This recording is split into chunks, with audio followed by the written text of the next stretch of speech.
Good morning, class. Today we will do the poem A Thing of Beauty is a Joy Forever, written by John Keats. Now, here we will talk about the background of the poem A Thing of Beauty.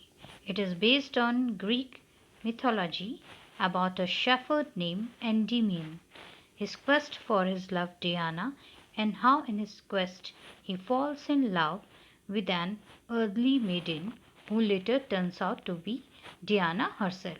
ये जो आपकी poem है ये based है Greek mythology पर। Mythology मतलब पौराणिक कथा पर। ये एक शेफर्ड की कथा है। शेफर्ड के बारे में स्टोरी जिसका नाम एंडीमियन है और वो अपने जो इस searching for his love and he falls and then in love with the earthly maiden. Earthly maiden symbolically is used for Mother Earth and who later turns out to be Diana herself. Now we will talk about the poet. John Keats was born in London in the year 1795 and died in Rome in 1821 at the young age of 25 due to illness. He is a romantic poet and his poetry is characterized by sensual imagery in his most popular work, which is a series of odes, a lyrical poem which is meant for a particular subject. Today, his poems are one of the most sought after creations in literature.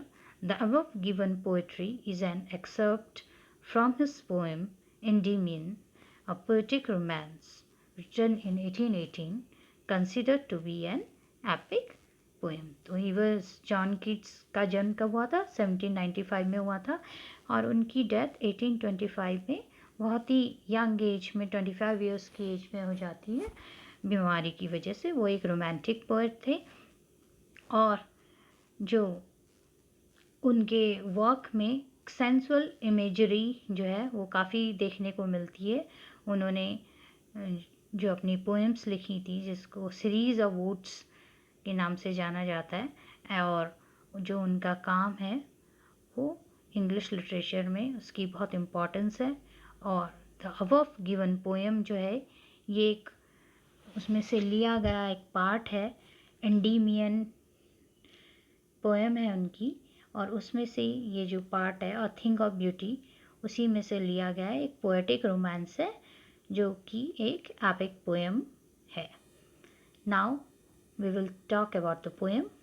A Thing of Beauty is a poem taken from the poem titled Endymion, a Poetic Romance. ये किस में से लिया गया है? एक poem है Endymion, उसमें से ये जो पार्ट है अ थिंग ऑफ ब्यूटी ये उसमें से लिया गया है। It is written by the famous poet John Keats. The poet says that a beautiful thing is a source of endless joy. It has eternal beauty which never fades away. तो यहाँ पे जो पोएट कह रहे हैं वो कह रहे हैं कि जो जो ब्यूटीफुल थिंग्स हैं, जो भी सुंदर चीज़ें हैं वो जो है हमें हमेशा खुशी प्रदान करती हैं। एक हमारे लिए एंडलेस सोर्स होती हैं जॉय का, खुशी का। और it has eternal beauty which never fades away.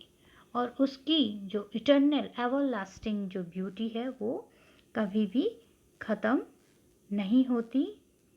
और अ ब्यूटीफुल थिंग, एक कोई भी ब्यूटीफुल थिंग जो है वो हमेशा हमें हमारे लिए कैसी है?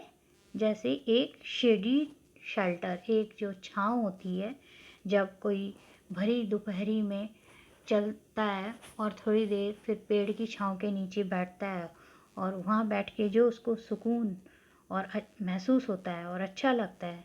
तो ऐसे ही कोई भी ब्यूटीफुल थिंग जो है वो हमारे लिए एक शेडी शेल्टर का काम करती है। वो it gives us sleep full of sweet dreams और गुड हेल्थ और रिलैक्सेशन हमको देती है। The poet lists out some of the beautiful things that surround us. As the saying goes, beauty lies in the eyes of the beholder. Poet अब यहाँ पे कुछ beautiful things के बारे में जो हमारे आसपास हैं, यू नो, कि he is talking about the mother earth. As the saying goes, beauty lies in the eyes of beholder. अब जो ब्यूटी है, beauty lies in the eyes of beholder मतलब the every person has a own perception about beauty. हर एक के लिए beauty को देखने और उसको समझने का जो नज़रिया है वो अपना अलग अलग होता है. तो in the same way for the poet, for him the beauty is the beauty of mother earth. He says that the numerous creations of God, like the sun which gives us energy, the moon's beauty, the trees which give us shade, are the natural beauties around us.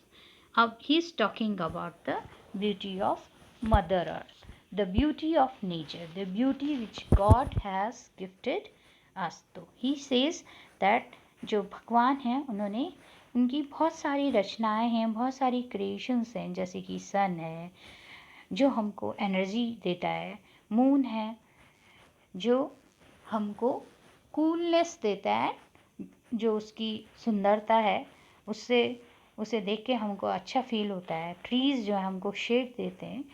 तो ये सारी जो natural beauties हैं ये हमारे चारों तरफ, और the various animals like the sheep that surround us make our world lively. और जितने भी जानवर हैं ये जो हैं हमारे जो वर्ल्ड है, दुनिया है, इसको जीवंत कर देते हैं, एक लाइवलीनेस देते हैं. The pretty flowers like daffodils make the world green and lively. The flowing streams of water cool and refresh us in the hot summer season.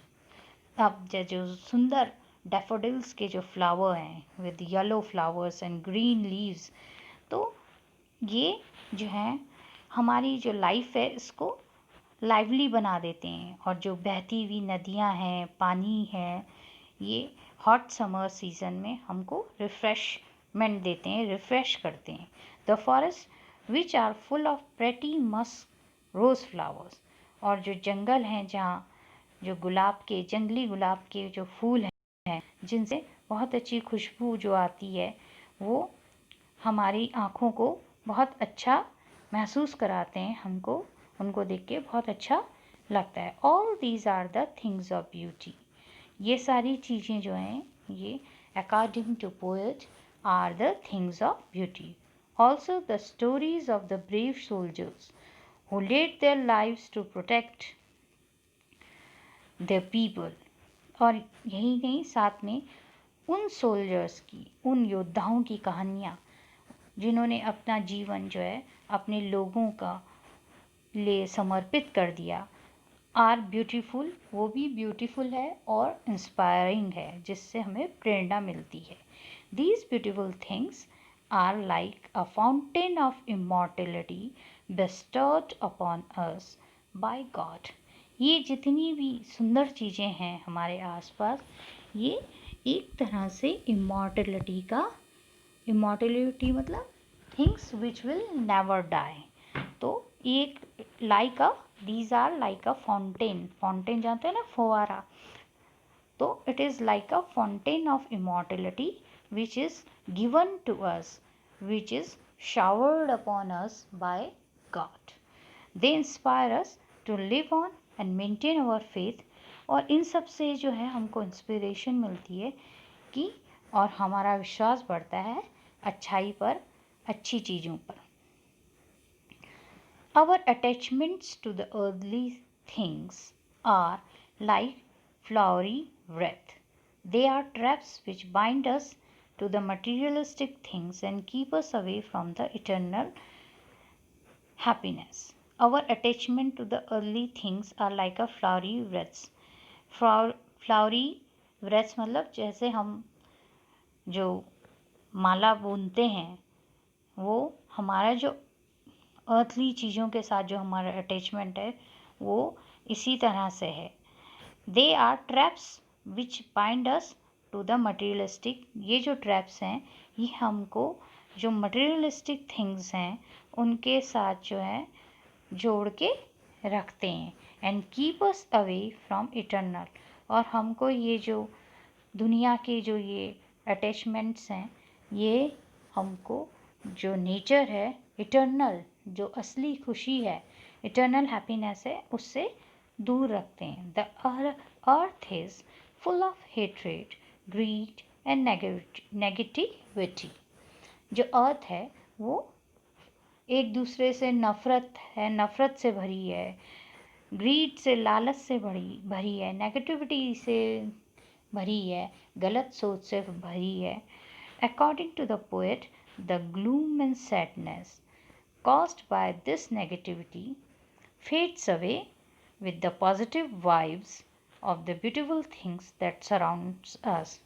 और जो पोएट है उनके अनुसार ये जो भी दुख और सैडनेस है, ग्लूम मतलब एक सैड फीलिंग, ये सब जो हेट्रेड है, ग्रीड है, इसकी वजह से जो इंसान के मन में जो वो दुखी हो जाता है और दुख के वातावरण में चला जाता है, तो इससे दूर रहने का, इस नेगेटिविटी से जो दूर रहने का एक ही तरीका है कि वो नेचर के बीच में जाए, नेचर में जाके रहे, ब्यूटीफुल थिंग्स हैं उनको देखे, उनको उनसे इंस्पिरेशन ले, और फिर जब वो नेचर के बीच में जाएगा तो नेचर से जो पॉजिटिव वाइब्स जो उसको मिलेंगी, सकारात्मक जो सोच उसकी डेवलप होगी, पॉजिटिव थाट्स उसके अंदर आएंगे, उसको अच्छा महसूस होगा जब वो नेचर के बीच में जाकर रहेगा। तो hope you all have understood the summary of the poem, and next day we will do the poem in a detailed way. Thank you.